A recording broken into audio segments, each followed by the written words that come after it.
series that he put on after that. Does an excellent job of those. All available, as well as I know that you are all just religiously following the Bible reading programs. Why is no one making eye contact here?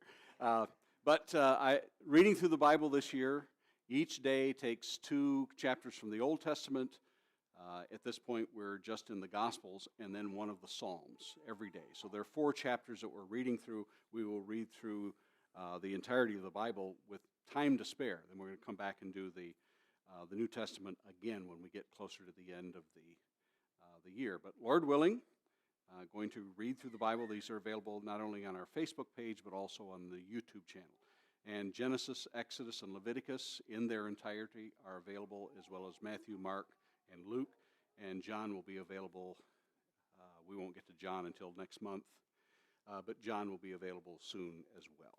So we are in the book of Exodus, around chapter 10, and we are looking at the plagues of Egypt. And one of the things that when you realize the reason why certain plagues were used, it really is a direct reflection upon the gods with a small g in Egypt. And God is showing them at the beginning, and mentioned in the first 2 to where the water becomes blood and the frogs, that the magicians were able to do that themselves. How they were able to do it, I don't know. I've heard some explanations, but they're really just grasping at how they were able to do it. But they're tricks. But eventually they get to the point to where in the third plague, the gnats, the magicians could not duplicate this, and they even declare in Exodus chapter 8, verse 19, this is the finger of God, when they realize this isn't smoke and mirrors. This isn't illusions. This is the real thing. This is the finger of God. So it goes from the water becomes blood to the frogs, gnats, flies, pestilence, boils, hail, and we've gotten down to locusts at this point. And if you have one of the papers, how many of you still need a paper of the plagues? There's a couple you can pass down there. There you go. Really nice pictures, too. I even have the black and white ones, in case you want a color on them.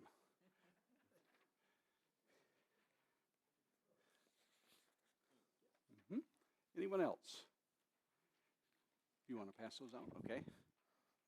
And just very briefly, and even though it does not tell us specifically that the first plague about water into blood was specifically against Apis and Isis and Khanum, if you study the Egyptian history, you understand that the Egyptians had a god for everything. And that the big ones were, as you might imagine, even in the Greek and Roman mythology. If you go to really any of the gods, the nations who have multiple gods, idolatry, they'll have the big ones. The Nile was the Nile being one of the largest rivers in the world.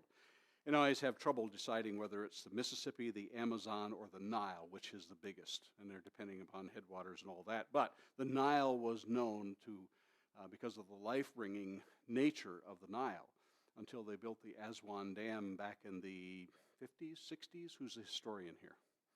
They built the Aswan Dam to control the floods. And once the floods stopped occurring in the Nile, then all of this topsoil that was being washed just like the Mississippi wasn't able to go out into the deltas and overflow and flood and replenish the farmland, much in the same way that the Mississippi does.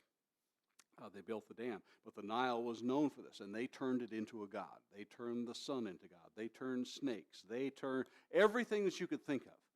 And so one by one, God uses these plagues to say, as Moses tells him, this is the God. This is our God. He is the God.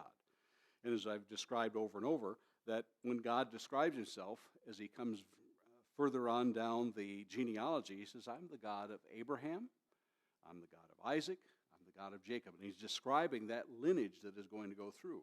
And then we come to the 12 sons of Jacob. Then we come to those who are in Egypt. So we come down.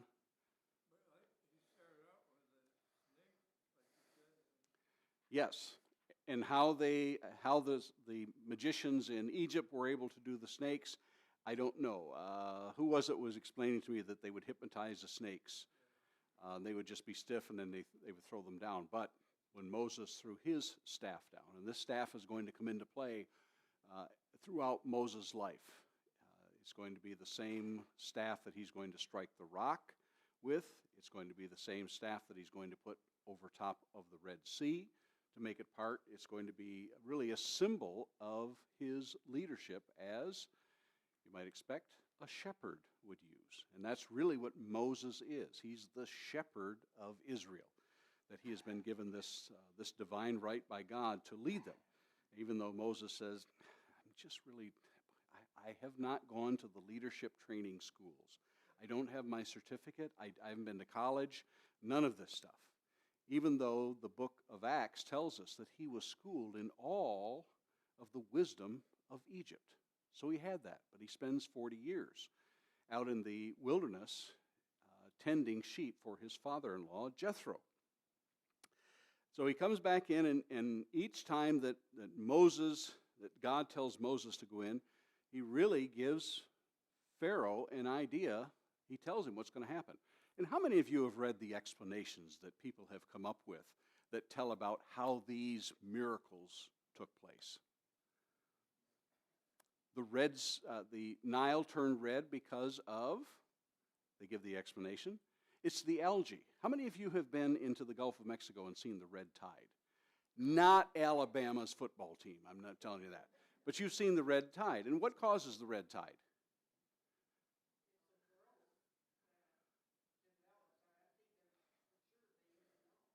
Yeah, and it's the same explanation they use for the Nile. Well, the Nile turned red because of this algae that's in there. It's not God. Yes. Mm-hmm. Yeah, yeah. So,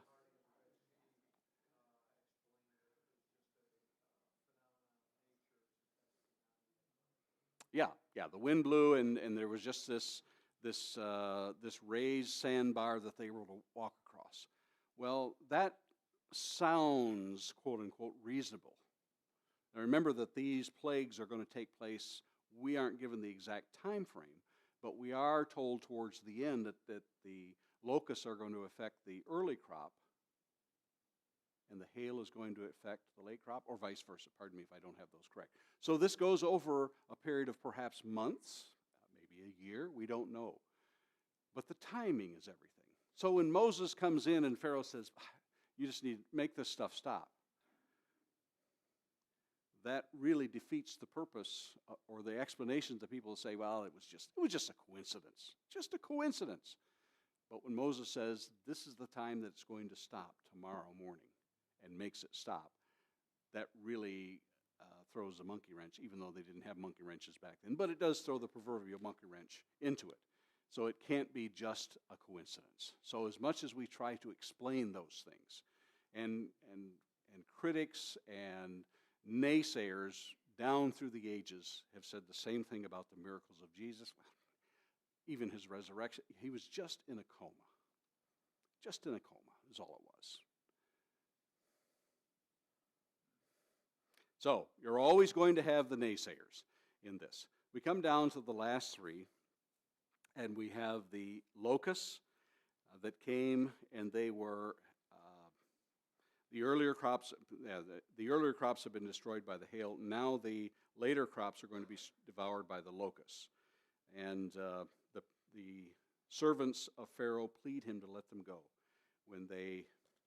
When his advisors tell him in Exodus chapter 10 and verse 7, Egypt is ruined. Imagine the leader of a country that would not take advice from their trusted advisors. Could that ever happen in this world?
The fifth plague is pestilence, and in chapter 9 and verse 7, Pharaoh investigates to see if it's so. He looks to see when he realizes that it's only happening to the Egyptians. He sends out, however he does it, messengers, investigators, whatever, to find out if it's happening. And he discovers that it's only happening to the Egyptians, and it's not happening to the Israelites. And it tells us. So why would, after you release them, why would you want them, after the whole thing is over, he releases them, but then he wants them back. Why would you want them back? Yeah, I just haven't been punished enough. I better go out there and get them, and let's do this all over again. Yeah, it's the whole thing as you step back and look at it. And we have the luxury of being 3,500 years later. And for the last 3,500 years, you can only imagine when people have heard this story and they shake their heads and say, "Why, Pharaoh? Why would you do this?" And Pharaoh, of course, realizes that because he has used them as slaves, all of his labor is gone.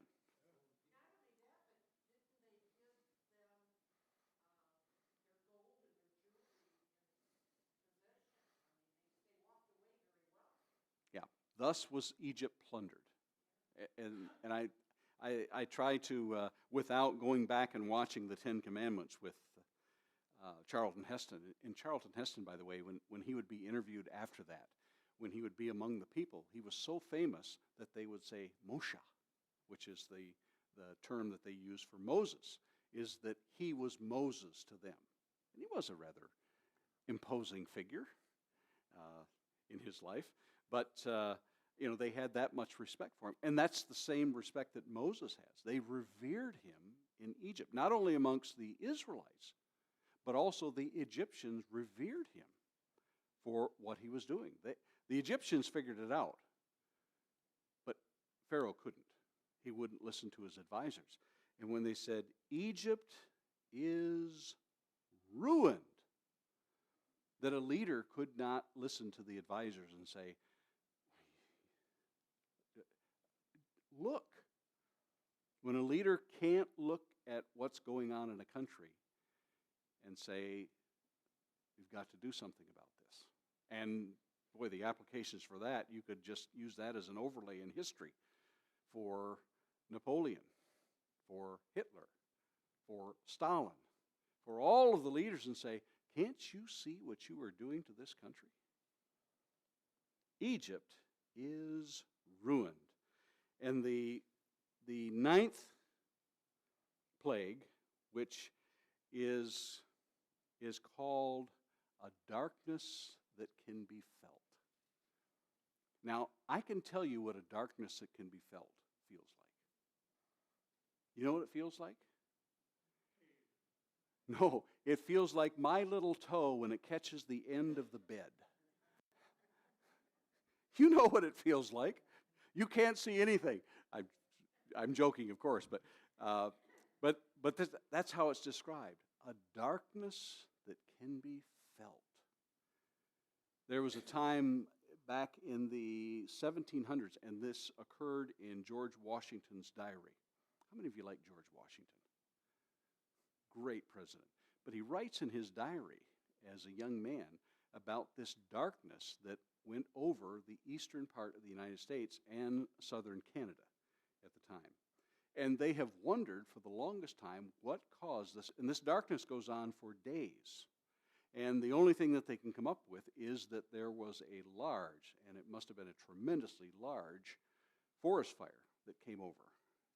That's all they can call it. So that's many times when they say, well, this darkness that happened. This darkness that happened with Jesus on the cross. How many of you have heard them describe the darkness that happened at the cross as being a solar eclipse? What's the problem with that? Well, it doesn't last very long. Doesn't have the effect, but it's the wrong time of the month. because you can't, what do you have to have in order to have a solar eclipse? You have to have the new moon that comes in front of the sun. What do we know about the Passover? The Passover happens at the full moon. So, on a full moon, you'd have a lunar eclipse, which means the moon disappears for a while. But you can't have a solar eclipse when you have a full moon. So, when people say, well, that's what happened.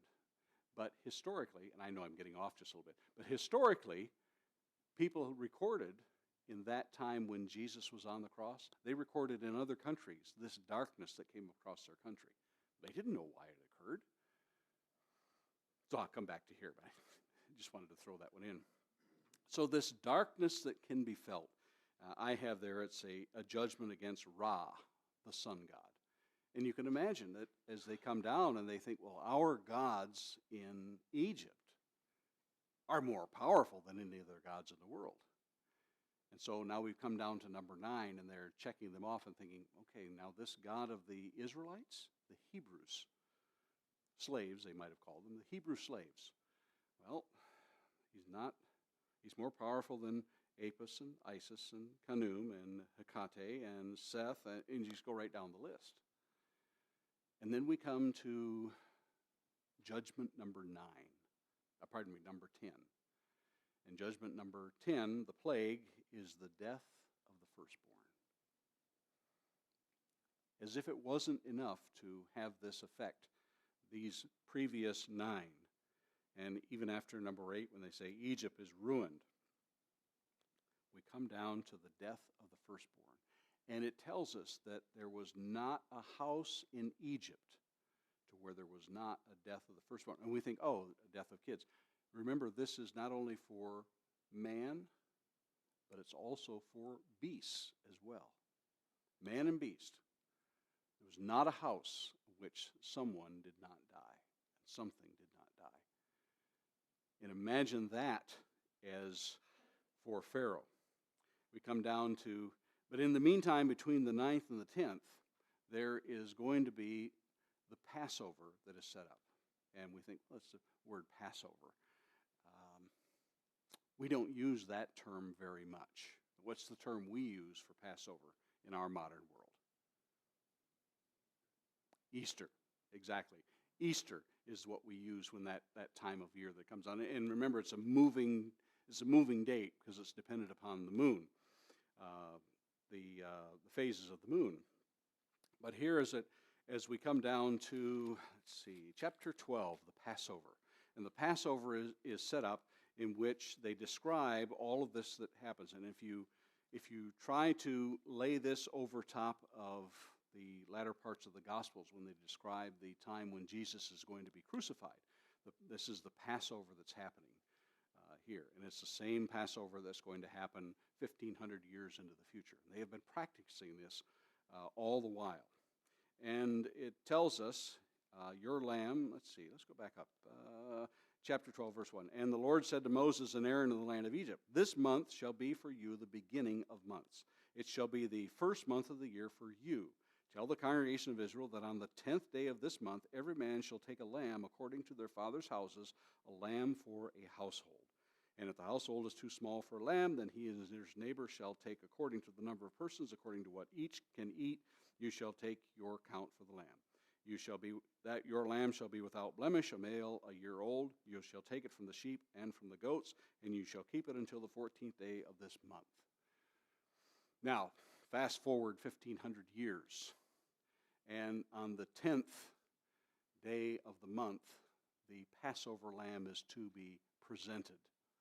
And do you know when that 10th day of the month, when Jesus was going to be crucified, when that was? He tells us that in the 10th day that he went into the temple. And what did he do in the temple when he went there? Just right off the top of your head. He casts out the moneylenders. So in effect, he presents himself before it on the 10th day of the month. So if that occurs on Sunday, so all we have to do is go 5 days forward. And we find the day that he was crucified on. But he had to present himself, he had to be presented to make sure that he was pure and blameless. No blemish. So in keeping with that, we go ahead and it tells us that he was teaching every day.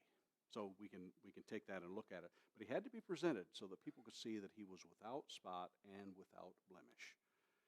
And it tells us that Jesus did not sin. He knew no sin in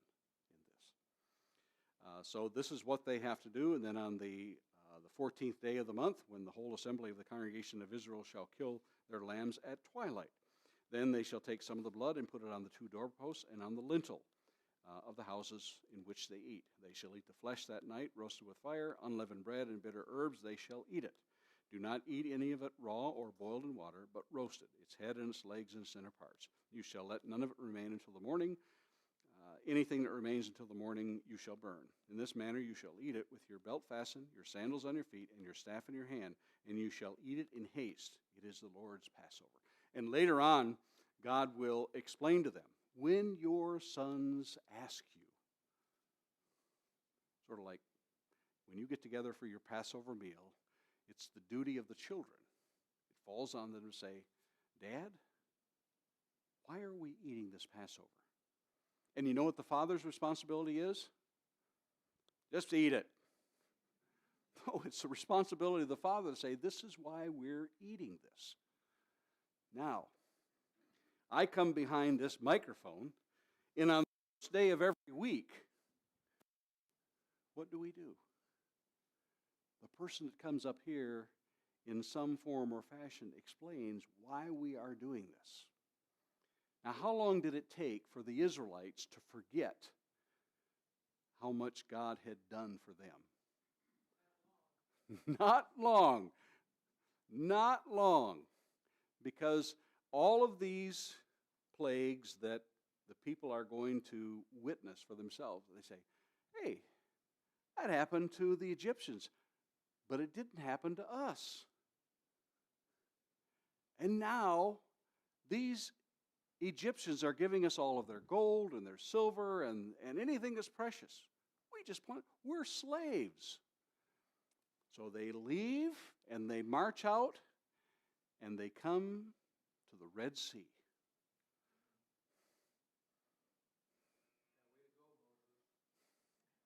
Yeah. Yeah. Now we're stuck. And you think, well, someone would say, hey, don't you guys remember what just happened back in Egypt?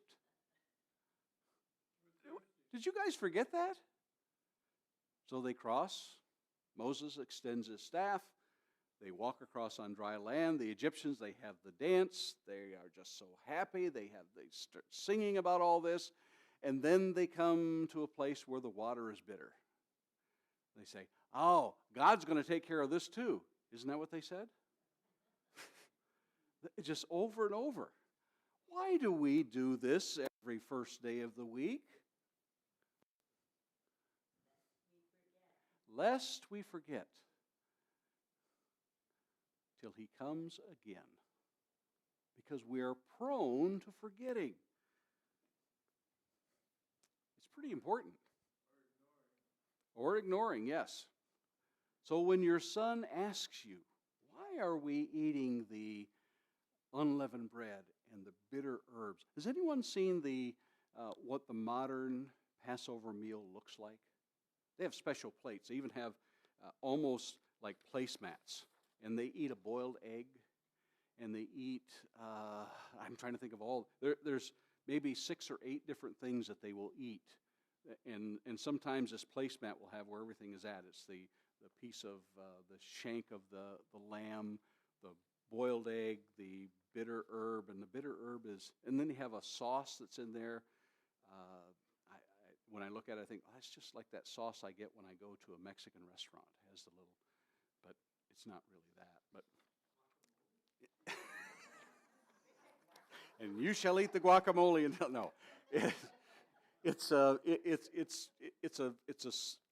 I can't explain that because I've never had it, even though I've been to a Passover feast. I don't remember what it's like. My sister was Jewish.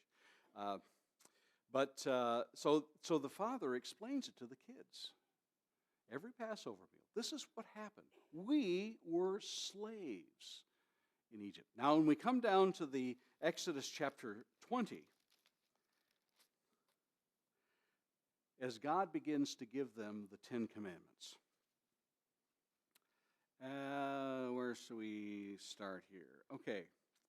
He starts out in verse 1, and God spoke all these words. He's speaking all these words to Moses.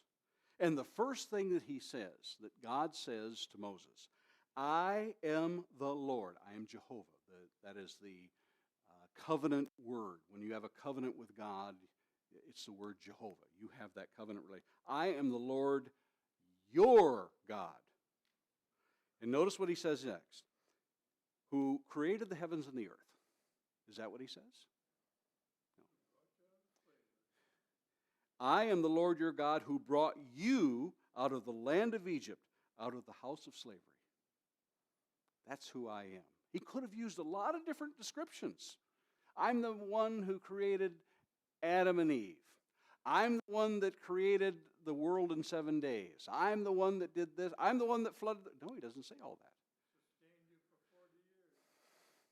And he tells them here at the beginning of that, of the Ten Commandments, I am the Lord your God who brought you out of the land of Egypt, out of the house of slavery. You shall have no other gods before me. I'm your God. I did that, not Moses. It wasn't Aaron. They were just my instruments by which I did this. I am the Lord your God who brought you out of the land of Egypt, out of the house of slavery. And that's where they need to remember. He brought us out of the land of Egypt. That's good. But out of the house of slavery. We were slaves back then. Oh, yeah, I remember when they took all the hay away and made us collect stubble. I remember when they used to beat us. We used to be slaves. Tim, you had your hand up? Yes, and we would dearly love to go back there because despite all that, we had leeks and onions, and we had fish, all that. We just love being.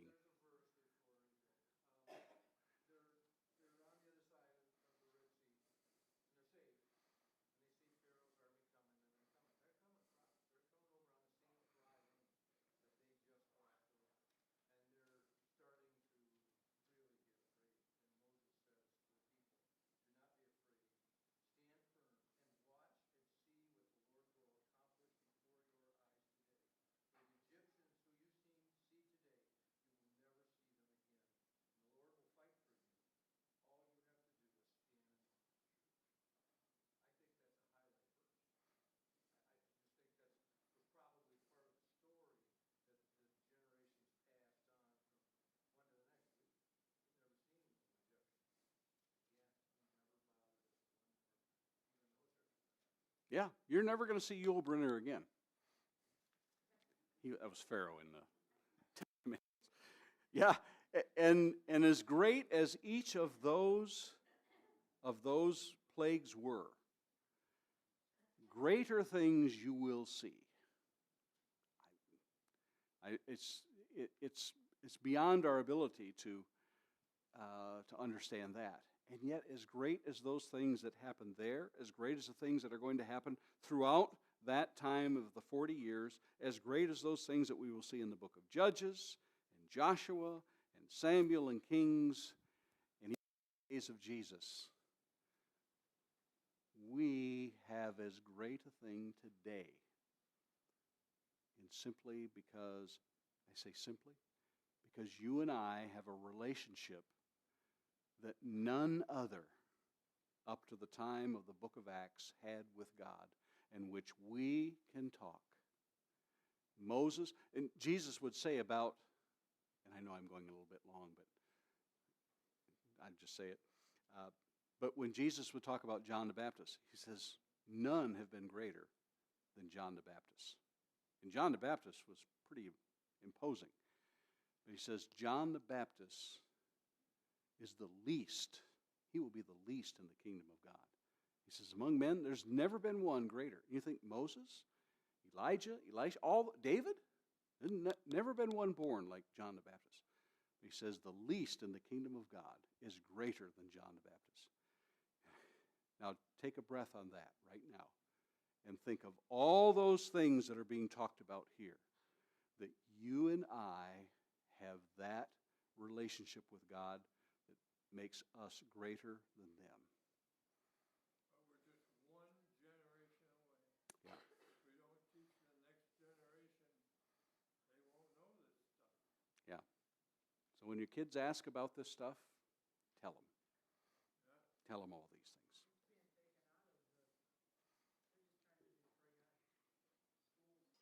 Mm-hmm. Yep. And so we're going to talk about the 10 Commandments. You think, well, it's just 10 Commandments, the 10 statements next week. You will be absolutely amazed, blown away by this. Okay. Really 12. Are there 12?